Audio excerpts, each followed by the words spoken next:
कहा जाता है झुड़िया ऊपर वाला बनाता, और सच्ची तो है, हर किसी का उसका प्यार समय पे ही मिलता है। प्यार भी करूंगी और शादी भी करूंगी, लेकिन उस इंसान से करूंगी जो मेरे रूह से मोहब्बत करे। ए लड़की से हमार जन्म जन्मांतर तक रिश्ता जोड़ दी रहुआ, ओकर बाद माई क्रिया, हम कुछ न मांगब रहुआ से। कबहू न देखनी ऐसन परी, आज एहसास होता तोहे देख के। आठवा अजूबा बनवले हरी, आज एहसास होता तोहे देख के। प्यार माय फुट। अच्छा ये बतावा, हाँ? हीरो खाली लौकता नहीं नू? देख कॉमेडियन है, कॉमेडियन रहो। कौन? अरे हम बोल रहे हैं। अरे हम कौन? हम बोल रहे हैं धीरूभाई अंबानी के बेटा हवा।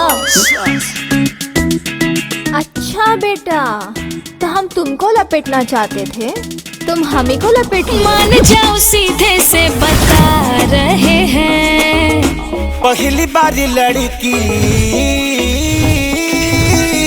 पहली बारी लड़की पटा रहे हैं। अच्छा इसलिए थोड़ा छटपटा रहे हैं।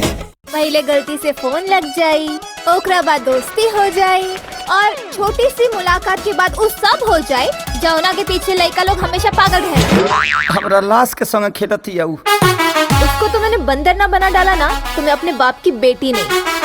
हमरा से सिर्फ दोस्ती ही करे के बना। हाँ प्यार व्यार के चक्कर में तो नहीं खेलू पड़े के। अगर कहीं हाँ तब तेरी फिक्र ने नियत खराब कर दिया, जो पी रहा था पानी शराब कर दिया। तुझे पाने को दर से है जिया जिया जिया, जलवा दिखा कर मुझे, जलवा दिखा कर मुझे पागल किया रे, ना दिया चुम्मा। Dad I am in love. हाँ कौन खुश नसीब है जब हमार राजकुमारी के पसंद आ गई। ओकर नाम राजा है। हम केहू और से प्यार करेंगे। हम तोरा से जब भी बतियोले बनी तो झूठा प्यार के बात बतियोले बनी। सजना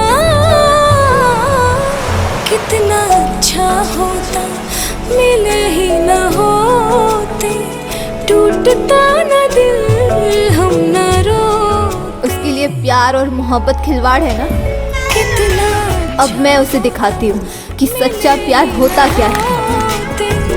टूटता न दिल हम न रो। अब मैं उसे उसकी औकात दिखाऊंगी। मैं दिखाऊंगी उसके और मेरे बीच का अंतर क्या है।